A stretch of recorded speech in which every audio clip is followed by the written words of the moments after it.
My name is Chobey, and this is my 3.6 liter VR6 swapped Mark 6 GTI.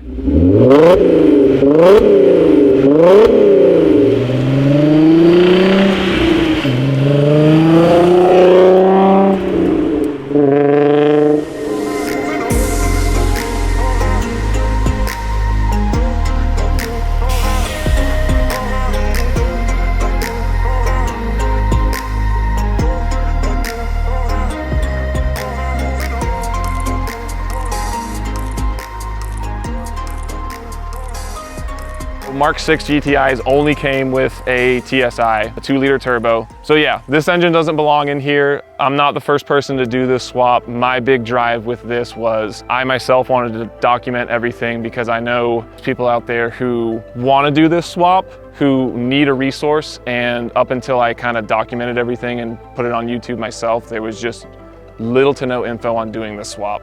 I did everything myself. I did this on jack stands in my garage. Like, I don't have a crazy shop with polished floors or a crew of people working for me. Got stock pistons and rods, stock cams, stock everything. I literally just rehabbed everything. So all new chains, a new oil pump, new water pump, all new cooling hoses and pipes, all new sealant, gaskets. I mean, if it held a fluid or pressure in, it got replaced because this had 173,000 miles. So those of you who know Passats know that this would have come with a one-piece silver intake.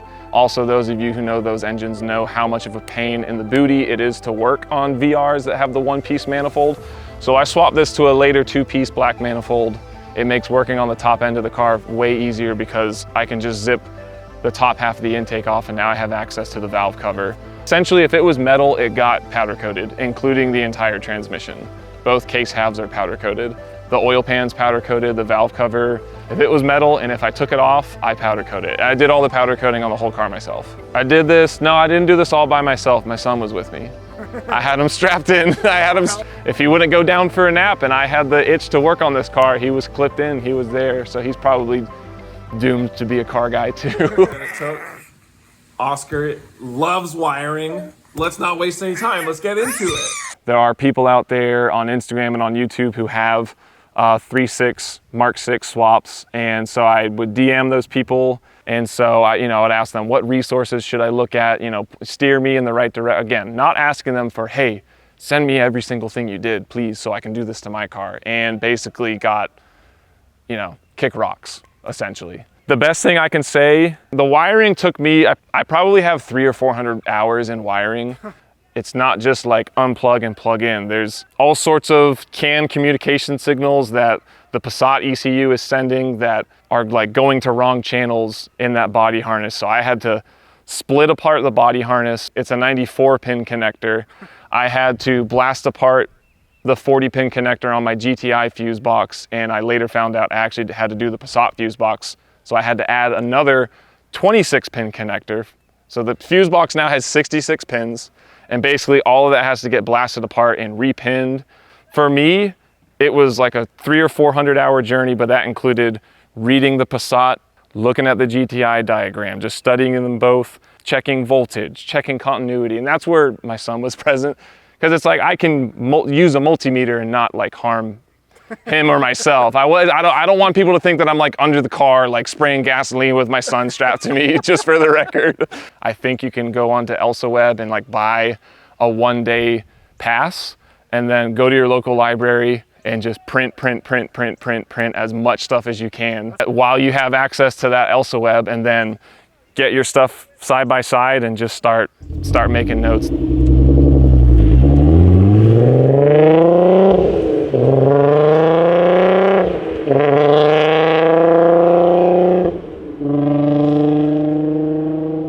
So this is my boomer board, Corvette guys, what's up? So those of you who know the car know that it used to have no back seat. I had a roll bar in here that was powder coated to match the green. I want to be able to drive the car with my son, especially as he gets older.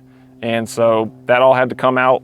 I love the crazy trunk setups with all the hard lines and stitched leather and stuff, but I also am a sucker for just OEM black plastics, OEM fabric. So obviously I had to relocate my battery back here. So this is my best attempt to not only show off my work, but then I can cover this and put groceries back here and hide it all if I have to. Audi S5 rear seats. They're just factory Audi S5 seats. I have Audi S5 front seats. I do like green. Green's my favorite color. So this is OEM Porsche GT3 lizard green perforated Alcantara. The car started its life as a manual.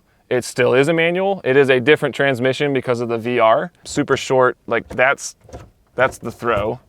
That's it. But I have a DSG wheel because I thought it would be really cool to incorporate an aftermarket function into an OEM part. So we have this DSG wheel with the BFI paddle shifters, but these actually control my exhaust valve for my rear muffler. So minus closes it and plus opens it.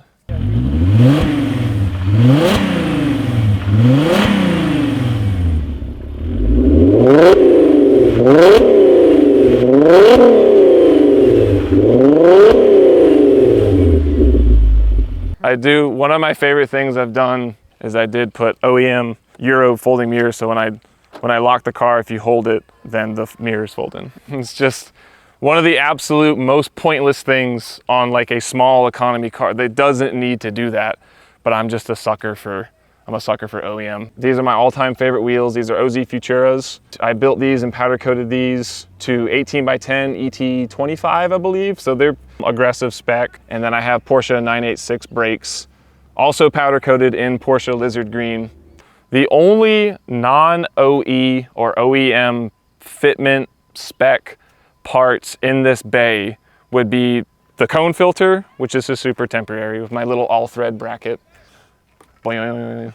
Paul would appreciate that, right? Our Gray Fab swirl pot. Normally a hard, like a metal coolant line goes across the head here. And so basically this little swirl pot just goes in line with it. I integrated the factory jump post. This does work. This is out of a Touareg. I think it rounds out the engine bay a lot nicer. To nut and bolt this thing into the car, I did not have to cut, chop, grind, shave, weld, patch a single part. This is just all stuff that as long as you know what you're looking for, you can go to the dealer, you can go to parts vendors, you can go to Shop DAP and buy these parts and bolt them into your Mark 6. You don't have to cut or weld or chop a single thing. And then I kind of did like a mild bay shave. Absolutely not necessary if you want to get a running and driving swap, but it's one of those things where, hey, while you're in there, which can be one of the most expensive things you can say, but hey, while I was in there, I wanted to kind of do a mild shave and get some fresh paint. There was a moment when I finally completed the wiring and I cranked it and it ran and it idled smoothly for the first time.